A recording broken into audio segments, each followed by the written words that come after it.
Could you introduce yourself, please? I am Evelyn from Kingcome, Inlet. One of my traditional names is Gilgilishilak and Dzawada'enuxw. That's what my tribe is, from the Wolf clan in Kingcome. What is your earliest memory of what it was like not being allowed to practice your culture? I guess it was when I went to the residential school. I was going on to 10, because we still practice it, even though we were not allowed, you know. So when I went to the residential school, I couldn't do any of it. It was like, I always say I had to become another nationality, I guess is how I felt. Like, gone was my culture. I was taken from this, I always say, the safe haven of my parents' home, and had to go to the school. We weren't allowed to speak our language. We weren't allowed to eat our food. And my brother was on the other side of the big school. I wasn't even allowed to communicate with him. So there was a lot of losses that we began to feel. And I think the best part of it was we still got to see our parents, which the other children didn't, because they came from up north. They didn't see their family, sometimes for a whole year. So, yeah. I guess I used to wonder why. What was wrong with our way? Why are they making us change it? Why are they now telling us our culture was wrong? Because that's one of the things the church taught us. There's a lot of Christianity involved in the residential school. We were told we were heathens, that the ways of our lives was very wrong. And I used to wonder what was so wrong about it. What was so wrong? I felt safer at home than I do in this building, I used to think. And a lot of us, I'm thankful that my parents continued to practice it even though it was underground, and that I had that teaching and could carry it on within me, and kept some of that belief and faith I had from them. Because I grew up, like I said, I was going on to 10, so I had all those years. But imagine the children who were taken away at the age of 5.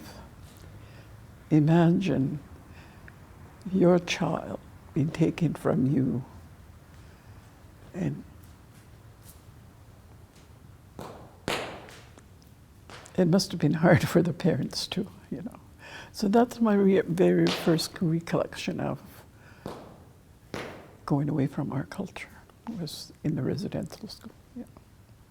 Learning about Christianity, learning about a God that I always thought was a bad God, because we were told if you don't do this, God will strike you. He'll send you down to burn down hell. And I always say we never knew about the devil till Christianity came into our lives. So these were replaced by the teachings that we received at home, which is very different. Yeah. How has the Potlatch Ban impacted you personally and your family and your community? I come from Kingcome, Inlet, where it's very secluded, isolated from the world. So we were able to practice it because the only way outsiders could come was through a boat, and everybody heard the boat coming in this valley surrounded by mountains.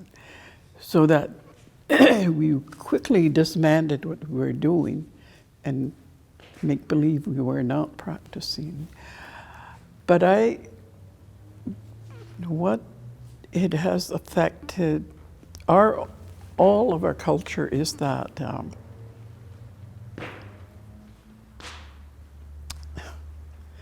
there are so many people trying to get back into it, but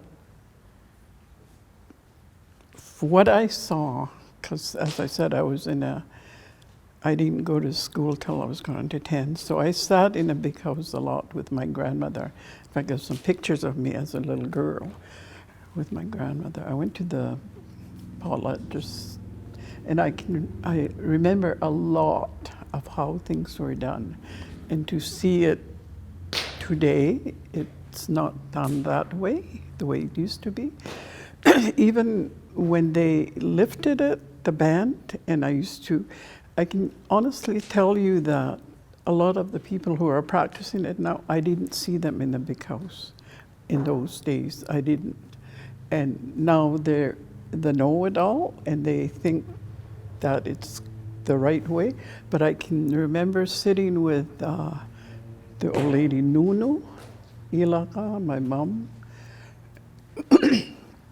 all those older ladies. And I remember when if anything wasn't right, and those old ladies would loudly say, no, no, no, lamo klekwa.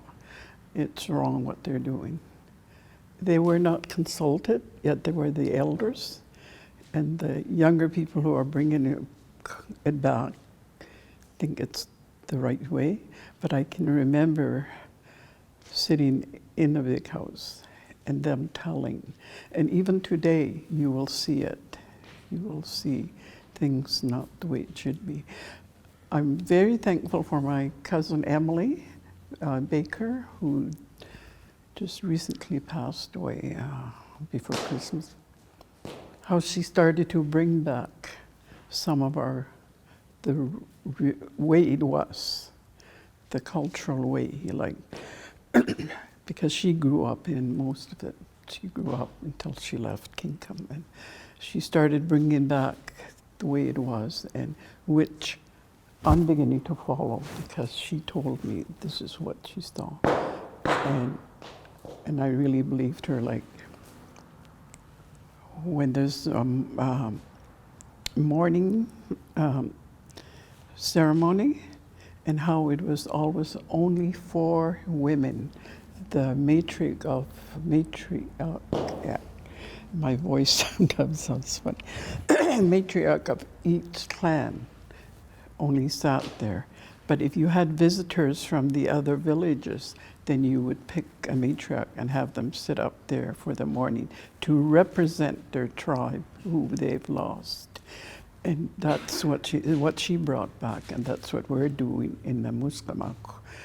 And I just want to say that every tribe might do it differently, but the Musgamagw, which is Kingcome, we've brought that back. We've brought the 4 women, plus if there's visitors, we'll put them up there. And another reason why I know that was the truth, that's the way it was because Katie Scow, she married into Shishal, I think. And she came for a visit, and she saw all these women sitting up there, and I guess she said to her sister, Ya, la mohui lani no solokta. She said, oh, my goodness, are those all noble matriarchs? Because the way she remembered, because she grew up in a big house. She was one of the lucky ones that happened to be born in order to experience living in a big house, you know. But I guess she said, oh, are they all matriarchs? Because she remembers it too, that being just the matriarch of each clan sitting up there to represent someone who has passed on. So I think that's the biggest thing, is what some of us remember because we experienced it, is when it's not done right. But I've learned to just keep quiet. But I will, if I know the people enough, I will go and say, no, it should have been this way. Yeah. So, and people have verified it, like the what we call the Gilsnamlisha in, and I know that the Musgamagw do it differently too. Yeah, they never changed the four noble women. It had to be the same ones. Every potlatch, no matter whose potlatch, because that's the history of the Musgamagw people. So it never changed. And another thing that never changed was we have a very spiritual dance in Kingcome.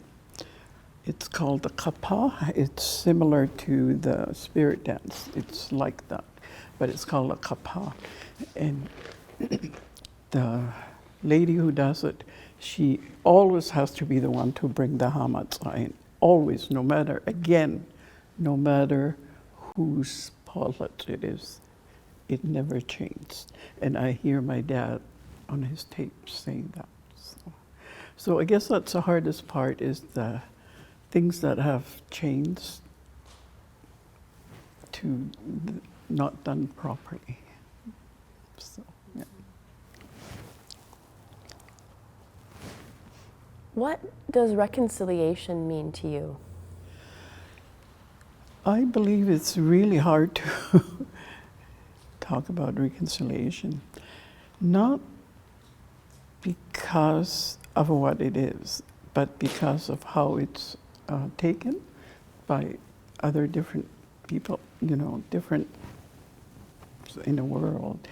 I believe it means that we must work hand in hand with everybody.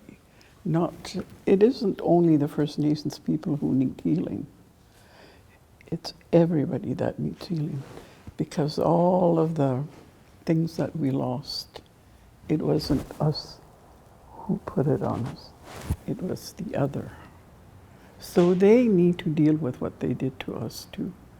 They need to accept that, where it came from, what they did to us. So we need to all heal together, all work together, and for them, the other, to understand us. And that has been my work since I became educated. Bringing equality to the First Nations people. I don't care if it's health or education, but in everything.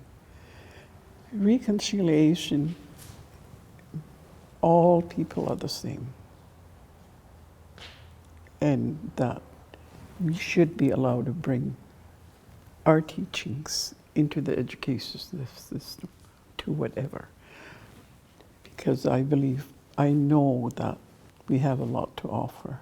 I know that our early teachings were very, very sacred to our people, and I say that when I speak, we have to go back to the early teachings. Why did our old people start teaching and talking to the baby when it was inside? Why did all these happen? Because they truly believed that from the very beginning, whatever the baby hears or experiences, it's going to affect it in life. If the pregnant lady was not allowed to hear anything negative in order for that baby to grow up balanced in life. So when we're really reconciled, I know that the education system or whatever needs to embrace what we have to offer and really listen to us, really listen to what we have to say. Traditional way of being was very sacred.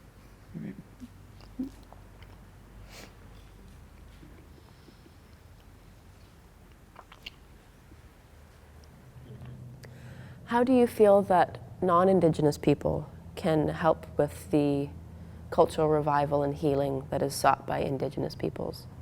Yeah, I think exactly what I said. Yeah. They have to be very open, and they have to be comfortable with their own culture in order to openly embrace ours. You know, I learned that myself when I first began to work in the communities. I was really, really shocked at the dysfunction of other First Nations when I went to work there. It really puzzled me because I grew up under my parents, my grandparents, and they were so hardworking people, so caring, so loving. And I go and work in other villages, and I didn't find it that way. I found them very dysfunctional, and I began to question and ask, well, why are you not prepared for this? Why don't you know how to look after your kids? And then a man said to me, we were raised in a residential school. We never learned that.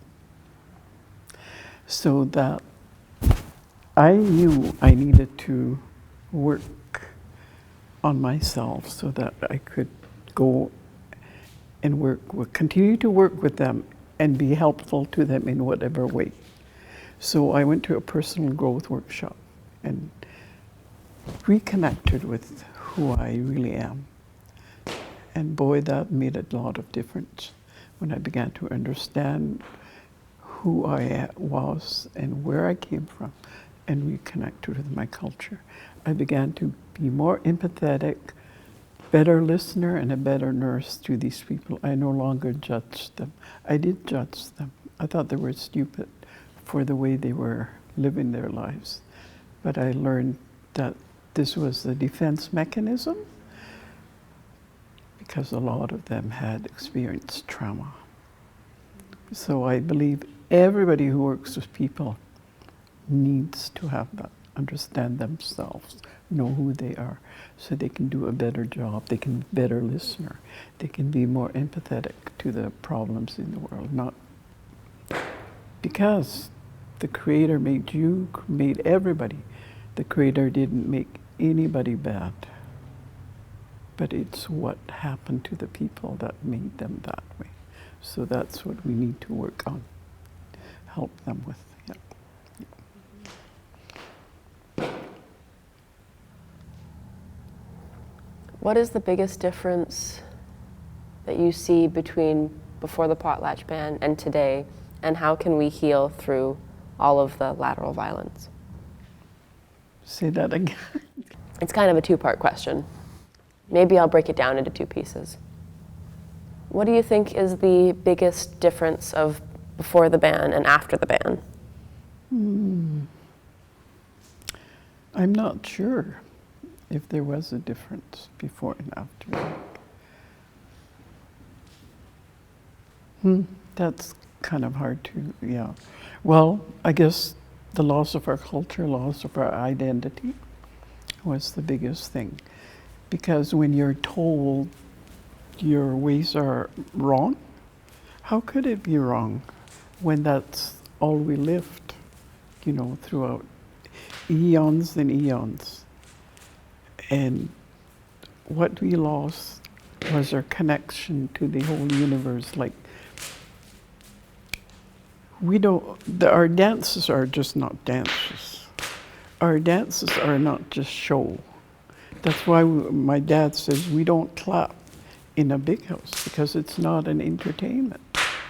It's what we're connected to the whole universe, to the spirit world, to the animals, how we were one with them. And I believe that's one of the biggest changes is many other people have apologies for show. It's not coming from here. So I believe that's the biggest differences.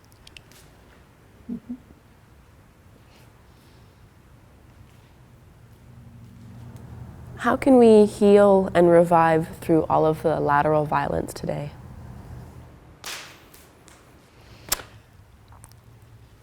Again, going back to the early teachings, going back to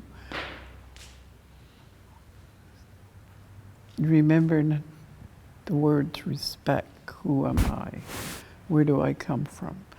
If we know all that, I don't believe anybody could be violent when they know who they are, where they came from. And upholding our children from the time they're born, all the ceremonies, I truly believe those ceremonies that we put our children through help them to be balanced and well in life. And just guiding them in through that good path. The 10-month ceremony, the word Hitlogwila says it all, setting the path that child will walk. So I believe that, I truly believe that if we start those again, there'll be less violence in the world. And for them to allow it into the education system. Because there are many parents who have never had that teaching. So we need to start somewhere in helping the other children in the schools how to become good people, how to carry themselves and know who they are. I believe that we have to help the people who don't know and educate them in our culture. And I don't believe it should be just Native people that we bring in. Like, I work in North Island College, and I've been asked, well, do you just teach the Native students? I said, no, we teach all the nursing students. And we have had really good results. The nurse student who've graduated, I've heard comments from where they're working, what good nurses they are. So I know that what we're teaching them is productive. So I believe that's how we can start helping the children. You know, I really like the Nalatsi education system. I don't know if you know. I wish all the schools could adopt their program, because those kids don't just sit in classes learning ABC. They're out, they go out and learn about nature and all those things. Not all children are academically inclined. Some will do better on the land, some will do better somewhere else. So they have to encourage that. Why should we teach the kids all one way? And that's what I said about nursing too. When I became a nurse, when I was training to be a nurse, we were not taught about the other nationalities. We were taught only about the dominant society, how to look after them. I truly believe that has to go and allow the people to learn at their own pace, our children anyways. That's how we were taught as children, you know. I never heard my granny and my grandmother or my mom, you can't do that. You're doing it wrong. Never. They allowed us to watch and experience what they were doing. And I never, ever heard them say, get away, you're on the way. Never. We watched, we learned by watching them, experiencing it. And I truly believe experiential is the way to go. Yeah.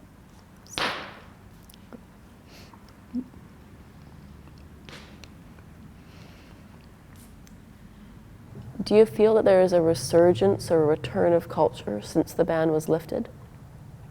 Oh yeah, I believe there is, yeah. And yeah, when it was lifted, I can remember, I mean, our cultures condensed. I mean, I hear and seen it going on for days when I was small, and even though it was banned, but as I said, we still did it underground. And yeah, I truly believe, my dad, for instance, I think was probably one of the happiest ones, because plus the other older people his age.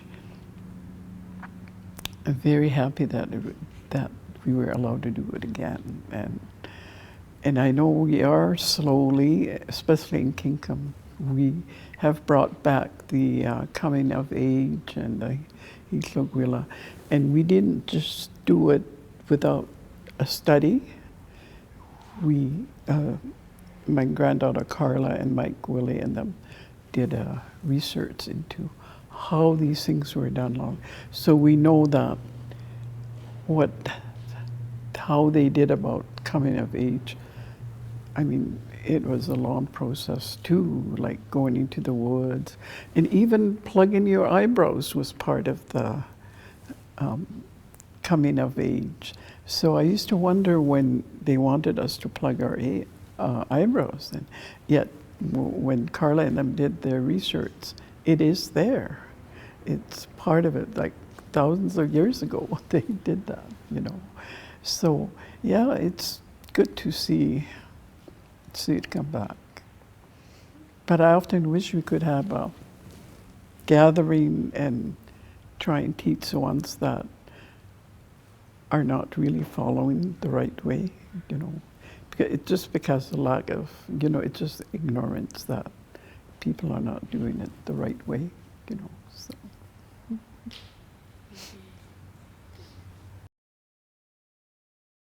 If you could, what would you share with your parents and grandparents regarding the ban and culture? Which I do, I still talk to my parents, even though they're gone, but because that's one of our teachings, is that even though they're not here physically, they're here spiritually. And I would share with them that I'm very thankful that what they taught me has stayed with me. I'm very thankful that I can pass it on to my grandchildren, my great-grandchildren.